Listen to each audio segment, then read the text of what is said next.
Well, this is a first for me. I have in here some tissue cultures of some pinguiculas in here. If you don't know what a pinguicula plant is, it is a carnivorous plant, also called a butterwort. I had someone reach out to me and ask if I wanted some tissue culture plants of them. I'm willing to try anything once. They package them in these little tubs, which is new to me. Usually I get them in like sterile baggies. So I'm definitely interested to open these up and see what they look like. Oh, it's like a whole cluster of them.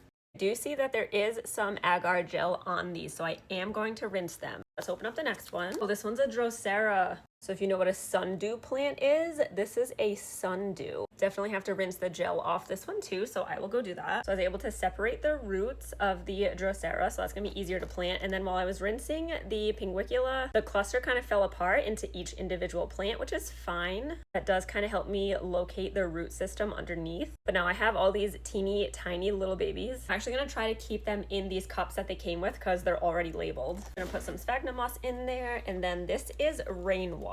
Carnivorous plants cannot handle nutrient-rich soil or fertilizer water, so I only use rainwater. Let's start with the Drosera. I think that one's gonna be easier because it has long roots. So separate the roots out, and we're gonna try to plant the roots as best we can. That one is potted up. This is a no drainage method, so I'm gonna keep like the water line down here. These do like swampy conditions, so I'm not worried. Now for all these little pings, I can kind of pull down the roots of this big guy. Just kind of plop him in there. Pings really just kind of grow on the surface. They don't really need to be planted very deep. And I got some little tweezers for some of these little guys. We're just gonna kind of place these all around the big guy.